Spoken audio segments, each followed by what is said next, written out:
علم والده بتحوله إلى امرأة ورآه ببدلة الرقص فغسل عاره بيده. أسرار الفنان صاحب دور جمالات كفتة. كيف كان اختفاؤه الغامض؟ على الرغم من أنه فنان ثانوي ربما لا يعرفه الكثيرون، إلا أنه استطاع أن يبهر الجمهور بأدائه على الشاشة في مشاهد قليلة قدمها وعلقت في الأذهان لسنوات طويلة، تجعل من يشاهده لا يمل أبدا من ضحكته حتى بعد مرور عشرات السنوات على عرض أعماله. إنه الفنان حسين إبراهيم، والذي يعرف بدوره الشهير جمالات كفتة، وهو الدور الذي ترك بصمة خاصة في تاريخ السينما المصرية. أما المفارقة فإن الفنان الراحل ظل يجسد أدوار النساء طوال مشواره الفني الممتد لما يقرب 20 عام، ولم يظهر كرجل إلا مرات قليلة. لا يمكن أن ننسى الأغنية الشهيرة له وجع قلبي الذي قدمه بشكل كوميدي، حيث دخلت امرأة لا تتمتع بأي درجة من درجات الأنوثة ترتدي معطفا من الفرو على فستان من قماش الستان اللامع. طلبها مطرب شهير هو محمد فوزي للعمل معه بعد اختلاط الأمر عليه واعتقاده بأنها صباح ضمن أحداث فيلم الآنسة ماما. وبعد دعوتها لحفلة في منزله يكتشف أنها ليست الفتاة التي يبحث عنها، ليسألها باستغراب: حضرتك الآنسة جمالات كفتة؟ لترد هي ساخرة: أيوة يا قلبي. ليتدخل صديقه سمعة متهكما عليها. أما الفنان حسين إبراهيم صاحب شخصية جمالات كفتة فهو حسين إبراهيم زكي مصطفى، والذي ولد في محافظة قنا في عام 1907 لأسرة فقيرة عانى معها ويلات ضيق الحال الذي لم يكن مناسب لطموحه. وفي طفولته عرف عنه حب التمثيل وبخاصة تقليد السيدات، فكان يرتدي ملابس والدته ويقوم بتقليدها بشكل كوميدي. إلا أن هذا الأمر لم يروق لوالده الذي خاف من تحول ابنه إلى امرأة، ما جعل يعتدي عليه بالضرب أكثر من مرة حتى يتوقف عن تقليد السيدات. ولكن مع عمر 12 عام قرر حسين الهرب من البيت ليسافر إلى القاهرة، وهناك عمل في أكثر من مكان حتى انتهى به الحال في أحد صالات شارع عماد الدين كمقدم لفقرات كوميدي أعجبت الجمهور. ظهر حسين إبراهيم مرة واحدة كرجل في فيلم سعاد الغجارية عام 1928، ومنذ ذلك التاريخ استهوته الأدوار النسائية ذات المظهر الساذج. وكان أول مرة عام 1933 بفيلم مخزن العشاق، ليعود بعد ذلك إلى صالات ومسارح عماد الدين، ثم يسند إليه دور الزوجة في مراتي نمرة 2. وبعد 4 أعوام يعود من جديد بفيلم عريس من اسطنبول، ولكنه لم يلفت الأنظار أو يحقق نجاحا في كل تلك الأعمال كما حققها بعد ذلك في دور جمالات كفتة في الآنسة ماما مع محمد فوزي عام 1950. ولكن هذه الشخصية لم تستمر طويلا بعد ذلك، فكان آخر أعماله في فيلم خضرة والسندباد القبلي مع درية أحمد عام 1951، ليختفي بعدها حسين إبراهيم عن الأنظار دون أن يعرف أحد مصيره. ولمدة سنوات ظل مصير حسين إبراهيم غامضا حتى كشفت مصادر تاريخية ما حدث له. فبعد آخر أعماله في السينما عاد من جديد إلى صالات شارع عماد الدين ليقدم الأدوار النسائية بشكل كوميدي. وفي أحد العروض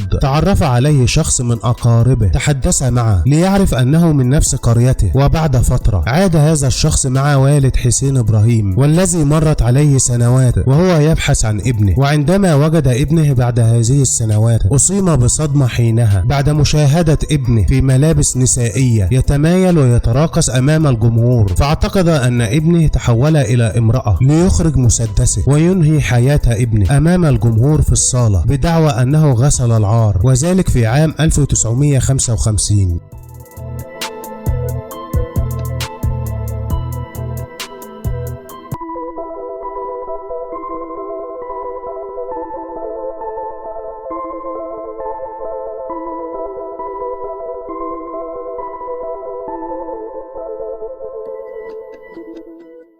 غمزت بعينها لرجل فضاعت حياتها بسبب هذه الغمزة. أسرار راقصة أصيبت بالشلل فندرت ندر أن ترقص للأطباء إذا وقفت على قدميها. تعتبر الراقصة سوريا سالم واحدة من أشهر الوجوه الفنية التي تألقت في حقبة الخمسينات، حيث قدمت العديد من الأعمال الفنية واستطاعت أن تخطف الأنظار برقصها المميز وملامح وجهها الجذابة، فاشتهرت بشكل خاص حينما ظهرت مع الموسيقار فريد الأطرش الدردش في رسالة غرام ولحن الخلود وما لا يعرفه الكثير أنها ترتبط بالعديد من القصص الإنسانية الغريبة التي تكشف عن جانب آخر من حياتها بعيدا عن شاشات السينما. ولدت ثريا سالم في 5 يونيو عام 1928 والتحقت بمدرسة الراهبات بعزبة النخل، وعندما توفي والدها قامت الأسرة بترك منزلهم وأقاموا في بيت صغير بشارع جامع البنات بحي باب الخل القريب جدا من شارع محمد علي، ليكون هذا الانتقال هو كلمة السر في تغيير حياتها. ففي المنزل المقابل لها كانت تسكن علمة أفراح تدعى فردوس الزمر، وفي أحد الأيام كانت ثريا ترقص على أنغام أغنيتها المفضلة خد الجواب من عينيا، وكانت تراقبها من النافذة العلمة فردوس، وما إن انتهت من رقصتها حتى وجدتها تصفق لها بحرارة لتذهب بعدها إلى منزل والدتها وتطلب منها انضمام ثريا إلى فرقتها لتعلمها أصول الرقص. وبالفعل وافقت أمها لتساعدها على ظروف المعيشة الصعبة، وخصوصا أنهم بلا عائل بعد وفاة رب الأسرة. شاركت ثريا سالم في العديد من الأفلام ومنها جرب حظك، الحبيب المجهول، حدث ذات ليلة، الآنسة حنفي، رسالة غرام، مرت الأيام، وغيرها من الأعمال الفنية. وفي عز توهجها الفني تعرضت ثريا سالم لموقف غريب لم تنساه طوال حياتها بسبب غمزة من عينيها. ففي بداية الخمسينات شاركت في إحدى الحفلات التي أقيمت في دار سينما في إحدى قرى الصعيد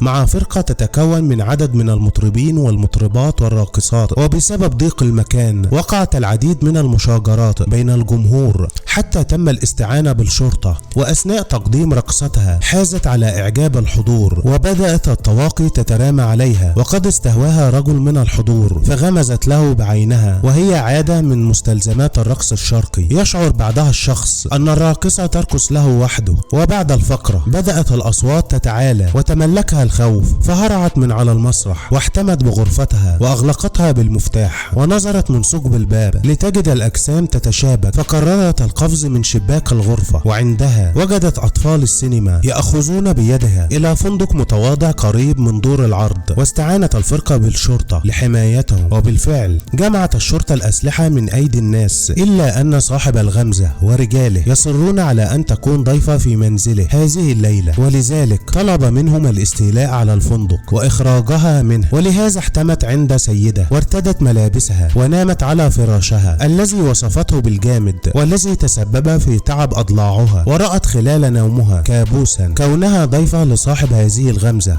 وفي الصباح الباكر قادتها الشرطة هي وباقي الفرقة إلى محطة القطار، وسافرت الفرقة تحت الحماية، وقررت بعدها ألا تغمز لشخص خلال حفلاتها أبدا. كما عاشت ثريا فترة صعبة في أوائل الستينات حينما عاشت 60 يوما في صراع مع الموت حتى يأس الأطباء من شفائها بعدما كانت تعاني من ورم خبيث. تحير الأطباء في تشخيصه حتى أنهم أجمعوا على إجراء عملية جراحية ليستأصلوا أجزاء من بعض الغدد من جسدها، بينما لم تكن هي تستطيع الوقوف على قدميها بعد إصابتها بشلل في ذراعها. ولكن قبل أن تجري العملية وعدت الأطباء أنها إذا وقفت على قدميها بعد العملية فستقيم حفلة وسترقص فيها بنفسها، وأرسلت ليبعثوا إليها من القاهرة باسطوانة يوجد عليها الأغاني المفضلة والتي تحب الرقص عليها. ولكن يشاء القدر بأن تفشل العملية وتظل طريحة الفراش.